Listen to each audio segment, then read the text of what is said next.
Hello everybody, welcome to the channel, I'm Recurs, and in today's video we're going to talk about Medal of Honor, again because I tend to do quite a bit. Now, in my video I made last week titled Ripple Effect Studios making a new Medal of Honor game for 2024, maybe, you have to honour the maybe.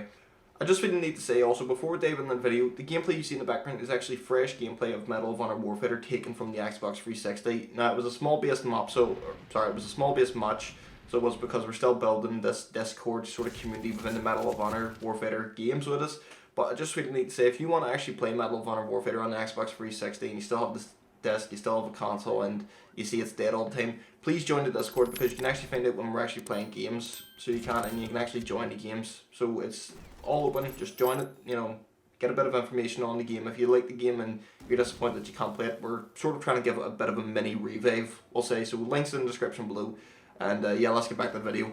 The first place they need to actually go when it comes to an FPS game in general is they need to actually pick a setting that works for them. Now, if you ask me personally, I think Vietnam works perfectly for Medal of Honor for a number of reasons. The first reason is that the franchise has never went to Vietnam, so it hasn't. Number two is that Medal of Honor draws heavy inspiration from soldier stories, whether it be in books, movies, or even sit-down documentaries. Medal of Honor draws a lot of inspiration from this, and they like to tell the story of a soldier. With Vietnam, there's a lot that they can take from. There's so many gritty stories, so many war documentaries about it. It's honestly, the market's open for them to dive into. And like I said, they've never been to Vietnam, so if you ask me personally, it's a nice sort of win-win situation. There's so much lore that they can draw from, and there's also, a lot they can actually do because they've never been to it. So yeah, it works for me personally, Vietnam. Another reason why I would suggest Vietnam is because there hasn't actually been a Vietnam-based game since 2010's Call of Duty Black Ops 1, I believe. Correct me if I'm wrong. So let's say Medal of Honor does release a Vietnam game. If we look at the competition that's come out in the last couple of years, like I say, the odds are Call of Duty will stick to its Modern Warfare sort of setting of 2020. Well, actually, no, 2022 is going to be Modern Warfare 2, and then Treyarch will be releasing their game in 2024. Again, we're not sure what game they'll release, but if I was looking at history and sort of the way Call of Duty sort of been slightly rebooting their stories and so forth, I would say it's going to be something similar to Black Ops 2, a near futuristic setting. So if Medal of Honor does release a Vietnam-based game in 2024, I have to keep correcting myself every time I say that, 2024, what would happen is it would look so different that, the community could say, you know what, I want to give it a go. Because this is actually one of the situations that hurt Medal of Honor Warfighter, if you ask me personally. Medal of Honor Warfighter was actually a modern day setting game that was following both Battlefield 3, a modern day setting game, and Modern Warfare 3, a modern day setting game, a year after they came out. Now, the problem with this is that Call of Duty was making the jump to the futuristic market at this point, so we had Black Ops 2. And Medal of Honor was playing catch up at this point. It was a year late in the whole Modern Warfare trend, so it was, and no one really gave it any interest because, like I say, Battlefield was still very much alive with its DLC.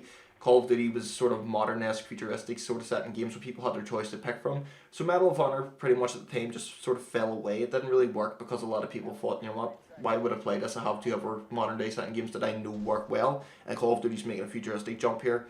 And the market, let's be honest, whenever they released Warfighter, it wasn't a good market to release in at all because you had so many high-budget games. Assassin's Creed 3, just Black Ops 2, Halo was releasing the game. I'm not going to get into the games that released in that market, but it was a really nightmarish market to release to, so it was. So yeah, there is that. If they release a Vietnam game, they're not playing catch up, they're sort of going in their own direction, their own style, and people probably will look at it and go, it's something different to what the other guys are doing, I'm going to play it. Number two, and this is one of the most important aspects, pick an engine and stick to it. Now, you're probably saying, why do I say stick to it? Well, the reason is that Medal of Honor Warfighter, I keep going back to that game, don't I? Makes sense, it means the gameplay in the background. Medal of Honor Warfighter was actually built originally on the Unreal Engine 3. Now, you're probably thinking to yourself, well, what's the big deal with that? Well, the big deal about that is that, and I do believe mid-2011, maybe late 2011, that they actually ended up making the decision to switch it over to Frostbite 3 after seeing how good it looked with Battlefield 3. So they chose to jump over to Frostbite when Battlefield 3 looked amazing, and pretty much any work that they had already progressed and made for Medal of Honor Warfighter was thrown in the bin and they had to start from scratch. So really they put themselves on a bad delay, so they did, and they pretty much handcuffed themselves into trying to rush out a game before it was even ready. Had they stuck to their own engine with the Unreal Engine, because there is actually video footage of Medal of Honor Warfighter running on the Unreal Engine that you can hopefully see in the background here. This game looks very different. Now, I know it's a real early alpha, so it isn't what the game was going to look like, but you ask me, it looks very different. And honestly, I actually think when a game looks different, it actually helps it sell, because if Medal of Honor Warfighter had to come out looking different than, say, Battlefield 3, a lot of people probably would have picked it up because it would have looked like an entirely different game. Medal of Honor Warfighter looked very similar to Battlefield 3, and a lot of people probably thought, well, I'm not going to buy it because I have Battlefield 3 sitting at home. So realistically, I can sort of make that connection. So if I honestly suggest this, pick an engine and stick to it. Don't be changing your engine halfway through development. Stick to the engine. And personally, I wouldn't use the Frostbite engine, because if we look at what happened with the games such as Anthem and even the recent Battlefield game, the Unreal Engine is an absolute nightmare to use. Or sorry, the Frostbite engine is an absolute nightmare to use. I don't want to criticize Unreal Engine. Stick with Unreal, because Frostbite is just causing so many problems for the developers over at EA at the minute, and honestly it doesn't seem like anyone knows how to work it. It's not that it's a bad engine, it's just it's an extremely difficult engine to get to work in the way you want it to work. So pick an engine, stick to it. Personally for me, either use the Source engine, which EA used to power Titanfall, or the Unreal Engine, because you can do a lot of cool shit with those games. Number 3, and this is another very important one, and this one's actually aimed more at EA. Let your developers have time.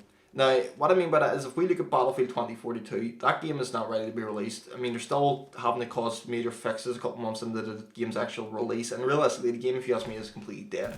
On console, I tried playing it, and honestly, you can't even get a good server match on console. Every time I go in the match, it's laggy as all hell, because there's no one in my region willing to actually play the game. And I have good internet connection, so realistically, I shouldn't have any real server ping issues. There's no one around my region wanting to play it. I'm based in the UK, so you can see what I mean. The game is pretty much dead because EA forced it out when it wasn't ready, and DICE are actually still doing development work on it. EA, this is a personal attack on you. If the game isn't ready to be released, don't release it. I know you like the money that you get in the whole build up to Christmas, but there's really no reason for EA to throw out the game whenever it isn't ready. We saw this again with Medal of Honor Warfighter. Now, part of this is the developers' fault, like I stated a bit earlier in the video.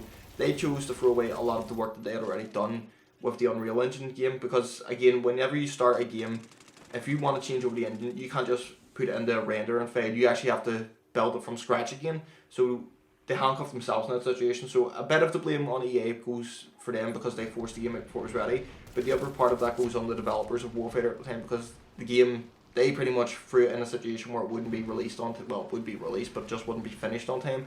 This is a situation that needs to go on those. But this is mainly targeted at EA. Don't be throwing the game out before it's ready. Give the developers time. We've seen EA do it before. If you guys remember Battlefield Hardline, well, it was actually stated to release in, I do believe, October, sort of November time of 2014. The game wasn't ready, so EA said to Visceral, you know what, we'll release it in March. I don't know personally, well, March 2015. I don't know personally why EA chose to ignore that aspect in the past, because Battlefield games have released in March before, sort of have, you know, Bad Company 2 was a March release. I do believe Bad Company 1 was a March release. Battlefield Hardline was a March release. It seems personally to me that they throw out the mainline Battlefield games in sort of October, sort of November time, and then if it's a spin-off, they give it the March release for some reason. I don't know why that ends up happening, but they just tend to do it for some reason, so do they. And realistically, it really does damage the brand, so it does. If you throw out a game that isn't ready, I mean, let's be honest, Battlefield fans at the minute are generally worried, because they see the franchise pretty much going like Medal of Honor for a couple of years. They can see EA putting it on the back burner for a few years, and I hope that doesn't happen, because I like variety and having different options. If we have all three of the big shooters, Call of Duty, Medal of Honor and Battlefield out there, it gives us a choice, it gives us all something to play. So personally for me, I think, you know, just give the developers time, let them finish their game. If it isn't ready, let them finish it. Place in some delays of the game's release if you have to. I know it'll upset a lot of people, but I would rather have a fully finished game rather than a mess that needs constant updates after its release. Let the game be finished, let it go out when it's meant to go out, and hopefully then it will be a better success, because like I say, Warfighter suffered from this, and you don't want to repeat the same mistakes. Although EA being EA, they may actually want to repeat those, because I think they love the publicity. So yeah, that was a few of my own points that I wanted to make on a potential new Medal of Honor game, what I think the developers should do, what I think EA should do, and pretty much why I think they should go in certain areas and why they shouldn't. But yeah, if you agree with any of these, you know, points I've made, please feel free to like, subscribe, you know, comment below if you actually disagree and tell me why you disagree. And yeah, over there, I've been Recurge, and you thanks for checking out the video, guys. Hopefully we get a new Medal of Honor game in 2024, hopefully I'm right. And hopefully EA actually do allow the developers a bit of time. But over then, I've been Recurge, you've been you, have a nice day, guys. Thanks for checking out the video. Again, if you guys are interested in playing Medal of Honor Warfighter on the Xbox 360, the links to the Discord will be in the description below. Feel free to join, you know, open discussions, whatever, it's all there.